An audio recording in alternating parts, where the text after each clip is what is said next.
விக்னேஸ்வராய நமக. நம்ம குலதெய்வதாமணியப்ப சுவாமியே நமக.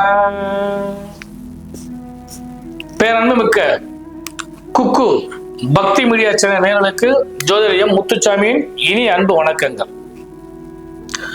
உழைக்க தயங்காத மகர ராசி அன்பர்களே, உழைப்பு தான் உங்களுக்கு பிரதானம்.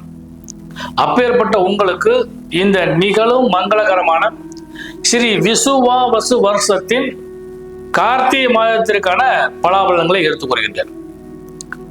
கார்த்திகை மாசம் சுபமான மாசம். இந்த சுபமான மாசத்துல விசேஷமான நாட்கள் வருகிறது. அதன்படி கார்த்திகை மாசம் 1ஆம் தேதியே பிரதோஷம் வருகிறது. எப்பயுமே கார்த்திகை மாசம் 1ஆம் தேதி கரிநாள் தான். இது எல்லாத்தையோட சிறப்பு அன்னைக்கு என்னன்னு கேட்டீங்கன்னா, ஓம் சுவாமியே சரணமையப்பா. சகல ஐயப்ப பக்தர்களும் விரதம் இருப்பதற்காக மாலை அணியக்கூடிய ஒரு மங்களகரமான நாள். அடுத்து கார்த்திகை மாசம் 3ஆம் தேதி அமாவாசையும், கார்த்திகை மாசம் 8ஆம் தேதி வாஸ்து நாளாகவும், கார்த்திகை மாதம் 16ஆம் தேதி மகாபரணியும், 17ஆம் தேதி தீப திருநாளாகவும், 18ஆம் தேதி பௌர்ணமியும் வருகிறது. இந்த மாதம் 22ஆம் தேதி சங்கடகர சதுர்த்தியும், 26ஆம் தேதி தேய்பிறை அஷ்டமி திதியும் வருகிறது. இதுதான் இந்த மாசத்துக்கான முக்கியமான நாட்கள். அடுத்து இந்த மாசம் ஏற்கனவே சொன்ன சுபமான மாசம், சுபமுகூர்த்தங்கள் நிறைய வருகிறது. அதன்படி இந்த மாசத்துல 9 சுபமுகூர்த்த நாள்கள் வருகிறது. இந்த மாதம் 7ஆம் தேதி 11ஆம் தேதி, அடுத்து 14, 15, 22, 24, 25, 28, 29 ஆகிய 9 நாட்களும் சுப முகூர்த்த நாளாக கார்த்திகை மாதத்தில் சுப முகூர்த்த நாளாக வருகிறது. மகர ராசி என்பது இந்த மாதத்துல 24, 25 மற்றும் 26ஆம் தேதி மாலை வரை சந்திராஷ்டம தினம் வருகிறது. கொஞ்சம் நிதானமான போக்கை கடைபிடிச்சு நடந்தீங்கன்னா இந்த சந்திராஷ்டமத்தை கடந்து விடலாம். அப்ப இந்த மாதம் முழுவதும் நமக்கு யோகமா அப்படின்னு சொல்லி பாக்குறப்ப, முதல்ல கிரக அமைப்புகள் யோகமாக இருந்தால் லாபமும் யோகமாக இருக்கும். அதன்படி உங்கள் ராசிக்கு 2ஆம் இடத்துல உங்கள் ராசிநாதனாகிய சனி பகவான் ராகு பகவானோடு சேர்ந்து அமர்ந்திருக்கின்றார். 7ஆம் இடத்துல குரு பகவான் அமர்ந்திருக்கின்றார், உங்க ராசியை பார்த்து கொண்டே இருக்கின்றார். 8ஆம் இடத்துல கேது பகவான் அமர்ந்திருக்கின்றார். உங்கள் ராசிக்கு ஜீவனஸ்தலம் சொல்லக்கூடிய 10ஆம் இடத்துல பாக்யாதிபதியாகிய புத பகவானும் அவரோடு 10ஆம் இடத்து அதிபதியாகிய சுக்கிரனும் சேர்ந்து அமர்ந்திருக்கிறார்கள். இது தர்ம கர்மாதிபதி யோகத்தை குறிக்கும். அடுத்து 11ஆம் இடத்துல அட்டமாதிபதியாகிய லாபஸ்தானத்தில் உட்கார்ந்திருக்காரு. அட்டமாதிபதியாகிய சூரிய பகவானும் அவரோடு செவ்வாய் பகவானும் சேர்ந்து அமர்ந்திருக்கிறார்கள். இதுதான் இந்த மாசத்துக்கான கிரக அமைப்புகள். நான் முதல் சொன்னேன் உங்களுக்கு 9, 10 சேர்க்கைன்னு சொல்லி தர்ம கர்மாதிபதி யோகம். இந்த யோகம் தான் உங்களுக்கு பலமான லாபத்தை கொடுக்கும். ரொம்ப பெரிய விஷயம். தொழில் ரீதியாக முன்னேற்றத்தை கொடுக்கும். முன்ன இருந்த பிரச்சனைலாம் விளையக்கூடிய வாய்ப்பு கிடைக்கும். தாய் வழி தந்தை வழி உறவுகளால் உங்களுக்கு நன்மைகள் கிடைக்கும். குறிப்பா தந்தையார் வழியில சொத்துக்கள் இருந்தாலும் சரி, அதுல பிரச்சனைகள் இருந்து அந்த விடுபடுறதுக்கான வாய்ப்பு, இது எல்லாமே இந்த தர்ம கர்மாதிபதி யோகத்தால் நடக்கும். சிலவங்களுக்கு பாத்தீங்கன்னா தேவையில்லாத அசம்பாவித சம்பவங்களும் ஏற்படுறதுக்கான வாய்ப்புகள் உண்டு. அதாவது ஏதாவது ஒரு இதுக்கு நீங்க போற மாதிரி ஒரு சூழ்நிலையில் கூட சில இடத்துல ஏற்படுறதுக்கான வாய்ப்புகள் நடக்கும். இதுதான் இந்த மாசத்துக்கான கிரக அமைப்புகள். இப்ப கிரக மாறுதல்களை பொறுத்தளவு பாத்தீங்கன்னா, பாக்யாதிபதியாக புத பகவான் இந்த மாசம் 20ஆம் தேதி லாபஸ்தானத்துக்கு வர்றார். அப்ப 9, 10, 11 தொடர்பு ஏற்படுறப்ப காசு பணம் பொன்பல் சேர்க்கை நிச்சயமாக நிறைய கிடைக்கும் போது அதுல மாற்றமே இல்லை.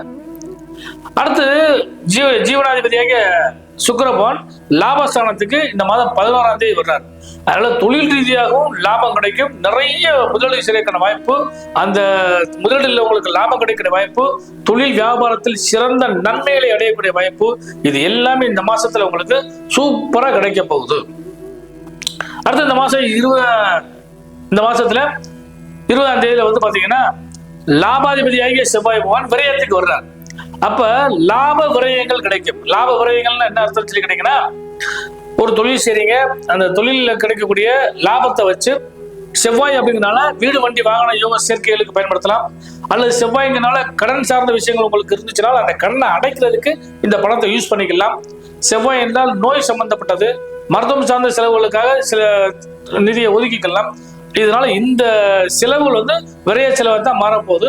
அதே நேரத்தில் செவ்வாய் மங்களம்னு பேரு. மங்களம்னா சுப யோகத்தை அள்ளி கொடுக்கக்கூடியவங்க. அதனால சுப செலவுகளுக்காகவும் இந்த செலவுகளை பயன்படுத்திக்கலாம்.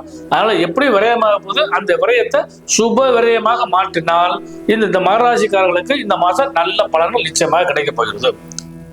அடுத்து சுப மங்களத்தை எதிர்பார்த்து காத்திருக்கவங்களுக்கெல்லாம் சுப செய்திகள் கிடைக்கும். வீடு வண்டி வாகன யோக சேர்க்கைகளும் அதே மாதிரி திருமணம் சம்பந்தப்பட்ட விஷயங்களும் பிற சுபமங்கலத்தை எதிர்பார்க்கிறவங்களுக்கெல்லாம் இந்த மாதம் ஒரு அருமையான மாதம். ஏன்னா உச்சம் பெற்ற குரு பகவான் மங்களாதிபதியை செவ்வாய் பகவானை பார்க்கறதுனால குரு மங்கள யோகம் கிடைச்சு சுபமங்கல யோகம் உங்களுக்கு கிடைக்கிறதுக்கு வாய்ப்பு கிடைக்கும். அதனால இந்த லாபம் உங்களுக்கு பலனை அள்ளி கொடுக்கும். அதே போல மிகப்பெரிய யோகாதிபதியா சுக்கிர பகவான், அவர் தான் உங்களுக்கு 5-10க்குரியவர். அவரும் ஆட்சி மற்றும் லாபத்தில் வர்றப்ப பலன்கள் ரெட்டிப்பாக மாறும். அடுத்து உத்தியோகஸ்தர்களுக்கு இந்த மாசம் நல்ல சூப்பரான மாசம். ஏன்னு கேட்டீங்கன்னா பணிச்சுமைகள் சற்று அதிகரிக்கும், அது கண்டிப்பா உண்டு. அதே நேரத்தை பொறுத்தளவுக்கு எவ்வளவு பணிச்சுமைகள் அதிகரிக்கிறதோ அந்த அளவுக்கு பணபலமும் உங்களுக்கு கிடைக்கும், மனபலமும் கிடைக்கும். உறவினர்கள் மற்றும் நண்பர்கள் அல்லது கோ ஒர்க்கர்ஸ் இவர்களாலே உங்களுக்கு லாபங்கள் கிடைக்கும். அதனால உத்தியோகஸ்தரை பொறுத்தளவுக்கு அது ராஜ்ய உத்தியோகமா இருந்தாலும் சரி தனியார் உத்தியோகமும் சரி இவங்களுக்கு இந்த மாசம் நல்ல பலன்கள் நிறைய கிடைக்க போயிருது. ஒரு விஷயம். அடுத்து மிக முக்கியமான விஷயம் பெண்களுக்கு தான். கணவன் மனைவி உறவு பலப்படும். இது ரொம்ப முக்கியமான விஷயம். எவ்வளவு இடையூறுகள் இருந்தாலும் இவற்றையெல்லாம் தாண்டி மங்களமும் பிரத்யாரம் ஏற்படக்கூடிய பிரச்சனையிலிருந்து விடுபட்டு சுப யோகமும் புத்திரபாக்கியமும் அதே போல கணவன் மனைவி அந்யோன்யமும் இந்த மாசத்துல உங்களுக்கு நிறைய கிடைக்க போகிறது. பயன்படுத்திங்க. சுப இடங்களுக்கு செல்லக்கூடிய வாய்ப்புகள் கிடைக்கும். சுப செய்திகளை பேசக்கூடிய அளவுக்கு வாய்ப்புகள் கிடைக்கும். திருமணமாகாத பெண்களுக்கு மங்கள பாக்கியங்கள், மனம் திரும்பிய மணாளன் கிடைப்பான். குழந்தை இல்லாதவங்களுக்கு புத்திர பாக்கியம் கிடைக்கிறதுக்கு வாய்ப்பு உண்டு. அதே போல தொழில் வியாபாரம் செய்யக்கூடிய பெண்களுக்கெல்லாம் அந்த வியாபாரத்தில் நல்ல லாபங்களும் கிடைக்கும். அதே மாதிரி புது முயற்சி செய்யறதுக்கான வாய்ப்புகளும் கிடைக்கும். உத்தியோகம் செய்ய பார்க்கக்கூடிய பெண்களுக்கு மட்டும்தான் கொஞ்சம் பணிச்சுமை அதிகரிக்கும். அதே மாதிரி தேவையில்லாத இந்த மன குழப்பத்தை ஏற்படுத்திக்காதீங்க. பெண்களுக்கு மட்டும் சொல்றவங்களுக்கு, மகராசி பெண்களை தயவு செய்து தேவையில்லாத விஷயங்களை மனசுல ஏற்றிட்டீங்கன்னா அது உங்களுக்கு உடல் நலனில் கண்டிப்பா பாதிப்பை ஏற்படுத்தி கொடுக்கும். அதனால அதை மட்டும் நீங்க செய்ய பார்த்துக்க. இந்த மாதம் நீங்க வழிபட வேண்டிய தெய்வம் அப்படின்னு சொல்லி பாக்குறப்ப முதல்ல திருக்கார்த்திகை வருகிறது. அதனால தீப திருநாளை கொண்டாடி முருகப்பெருமானை கொண்டாடுங்க, சிவபெருமானை கொண்டாடுங்க, அண்ணாமலையார் சிவபெருமானை கொண்டாடுங்க. அதே போல அமாவாசை தேதியில முன்னோர்களுக்கு வழிபாடு பண்ணுங்க. சங்கடகர சதுர்த்தியில விநாயகர் பெருமானை வழிபாடு பண்ணுங்க. இந்த மாதம் முழுவதுமே உங்களுக்கு நல்ல பலன்கள் நிறைய கிடைக்க போகிறது. எல்லாம் உள்ள இறைவனுடைய ஆசீர்வாதம் உங்களுக்கு பரிபூர்ணமாக கிடைக்க ஜோதிடரின் இனிய நல்வாழ்த்துக்கள்.